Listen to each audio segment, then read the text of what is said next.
Bonsoir à tous et bienvenue au 19h de la télévision du Burkina. Voici les titres. Une stratégie nationale de gestion des frontières a été mise en place au Burkina pour faire face aux conséquences de la crise sécuritaire que traversent les pays du Sahel.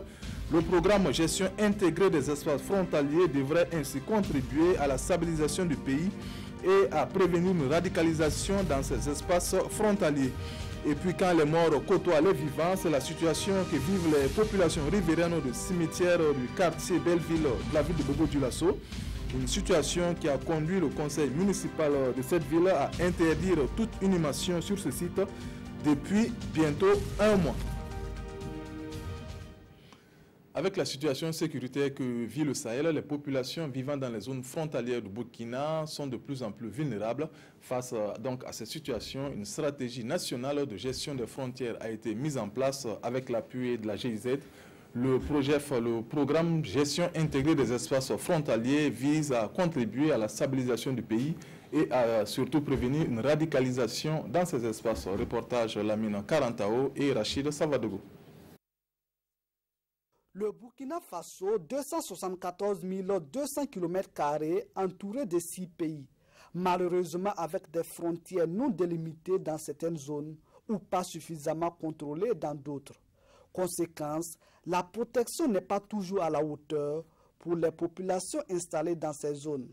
Face à cela, la GIZ, mandatée par l'Union européenne et le gouvernement fédéral allemand, soutient le Burkina Faso pour une meilleure gestion des zones frontalières. Nous avons constaté à travers une étude réalisée dans les zones frontalières qu'il y avait un déficit en matière de développement de ces espaces frontaliers-là.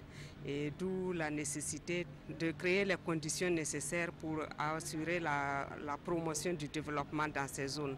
C'est ce qui a justifié l'adoption par le gouvernement d'une stratégie nationale de gestion des frontières. Le projet initié en 2015 se concentre sur 4 aspects.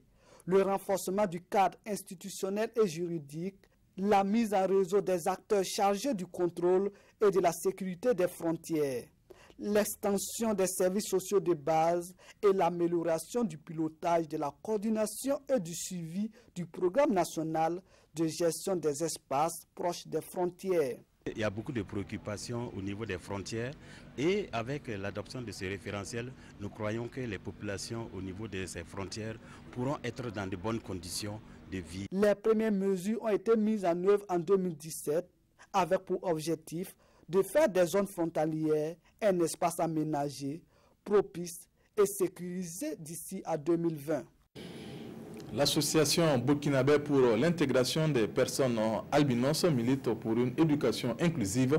Elle a initié pour cela une activité dénommée « Tirer sur la sonnette d'alarme » pour l'éducation des enfants handicapés, une activité qui a réuni plusieurs acteurs intervenant dans ce domaine. Kwale Nebié et Zoubaviel David Dabiri.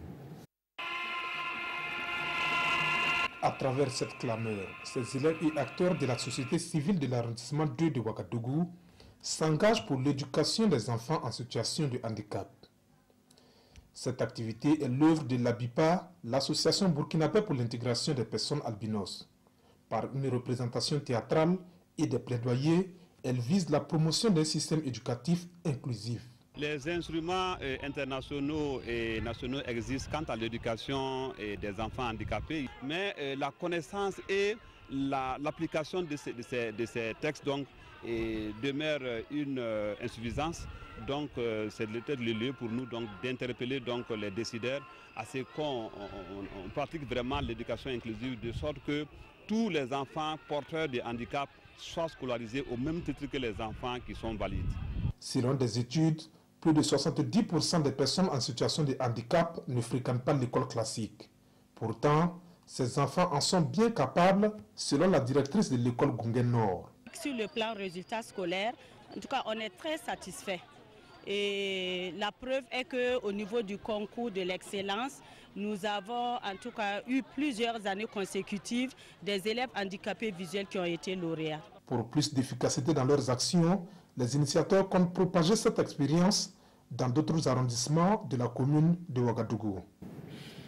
Le projet de promotion de l'irrigation goutte à goutte mis en œuvre avec l'appui de la coopération autrichienne couvre la période 2016-2018. Il vise à contribuer à l'atteinte de la sécurité alimentaire au Burkina Faso.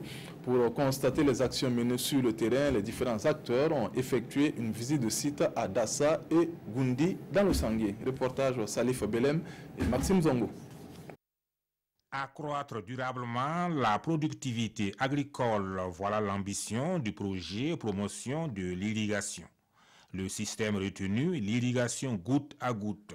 L'irrigation goutte à goutte, c'est une nouvelle technologie qui permet aux producteurs d'utiliser l'eau d'une manière efficace et efficiente. Peu d'eau pour une production bien fournie. Groupe cible, les femmes et les jeunes qui pratiquent le maraîchage. Et c'est donc pour toucher du doigt les réalités sur le terrain et échanger avec les bénéficiaires que les principaux acteurs se sont rendus sur le terrain. Nos producteurs se battent pour avoir de meilleurs rendements. Et quand on a la chance qu'ils soient accompagnés, nous devons aussi de voir ce qui se passe exactement sur le terrain pour voir si l'accompagnement porte des fruits et s'il y a des choses à rectifier. À Dassa, dans le Sanguier, c'est la coopérative IPN, composée d'une trentaine de femmes, qui a reçu la visite de la délégation. Avec leur ancienne pratique, elles gaspillaient beaucoup l'eau, mais avec l'irrigation goutte à goutte, elles ont pu ablaver tout le périmètre.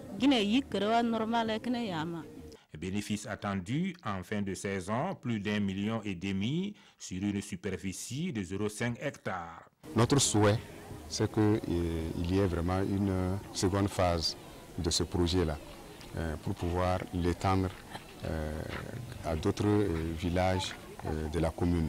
Ici, au centre de promotion agricole de Goundi, toujours dans le Sanguier, ce sont des jeunes de 16 à 35 ans qui reçoivent une formation leur permettant de s'installer à leur propre compte.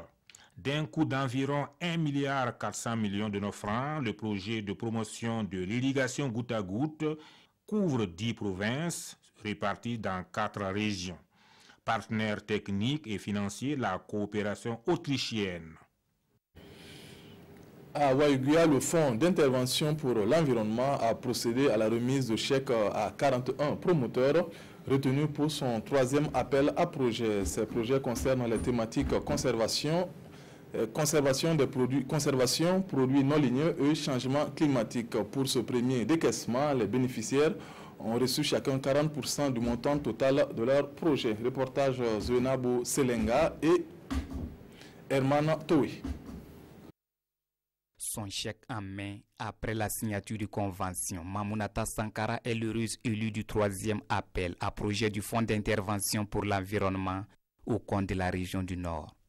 Comme elle, 40 autres représentants des groupements de gestion forestière, d'associations et des collectivités territoriales reçoivent le premier décaissement pour la réalisation de leurs projets. Nous sommes vraiment contents d'être bénéficiaires de ce chèque. Notre association est composée de 30 personnes et nous luttons contre la désertification. Aussi, nous faisons du beurre de karité et du savon. Ce projet va aider à une sorte de résilience des populations face à ces changements climatiques-là.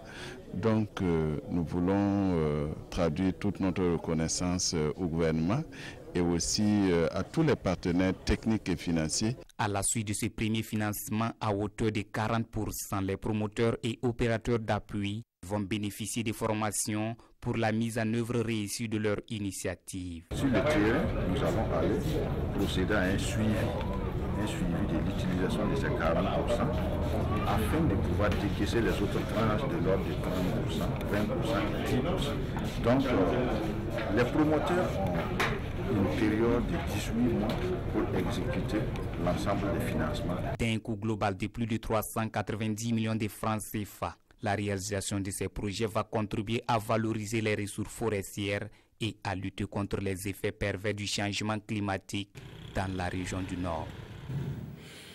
À Bobo-Dioulasso, plus de 500 parcelles d'habitation sont envahies par le cimetière du secteur 29, quartier Belleville. Une promiscuité qui n'est naturellement pas du goût des riverains, au point que les autorités communales ont décidé d'agir.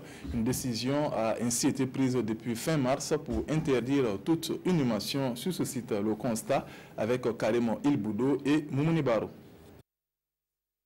Attributeur d'un domaine, Mohamed Ouedraogo vit avec la hantise que sa parcelle ne soit un lieu de sépulture des morts dans les jours à venir. Nous sommes au quartier Belleville, secteur 29, dans l'arrondissement 7 de la ville de Bobo-Dioulasso.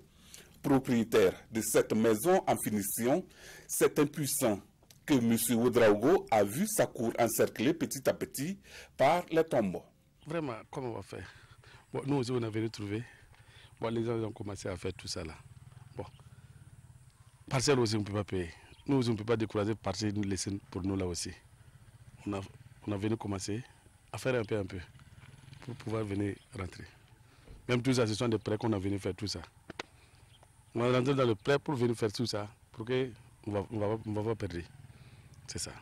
Une triste réalité qui n'échappe pas aux responsables de l'arrondissement. Ce constat est d'autant plus inquiétant puisque ces populations-là envahissent les parcelles à usage d'habitation. Et donc c'est une situation qui est inacceptable. Au moment où nous faisions la passation avec la délégation spéciale, il y avait déjà plusieurs parcelles qui étaient dans cette situation. Et aujourd'hui, vous allez certainement faire le constat, il y a plus de 500 parcelles qui sont englouties par les tombes. Plus de 500 parcelles envahies par les tombes. M. Ouedraogo trouve cela inacceptable et difficile à comprendre. La personne est décédée. Bon, quand il est décédé, mais il y a des gens même qui viennent venir demander si le crédit, on va venir payer. Bon, maintenant, vous allez prendre la personne, venir enterrer dans une parcelle de quelqu'un. Hein? Bon, comment on va dire ça? Ça, c'est pas normal. Pour éviter que la situation ne devienne intenable, les responsables communaux ont pris l'initiative de mettre fin aux enterrements sur les sites.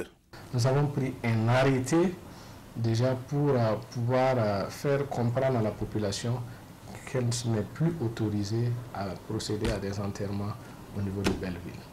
Je pense qu'à l'échelle de la ville, il y a pas mal de cimetières et nous avons approché le comité de réhabilitation des cimetières au niveau de la ville de Bobo-Dioulasso.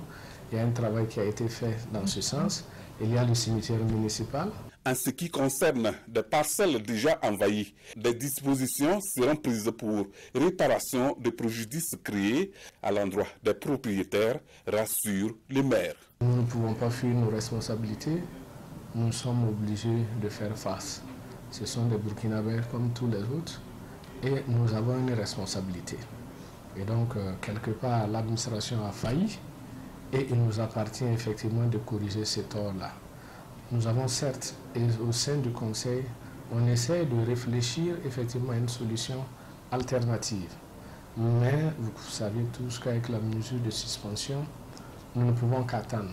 Malgré cet arrêté d'interdiction d'inhumer dans les cimetières de Belleville, les populations continuent d'y enterrer leurs morts. Cependant, au dire du maire, les forces de l'ordre et de sécurité vont bientôt investir les lieux pour l'application effective de l'arrêté. C'est la fin de cette édition. Merci de nous avoir suivis. Nathalie Kaoré vous retrouve pour le 20h. Bonne suite de programme sur la RTV. Bonsoir.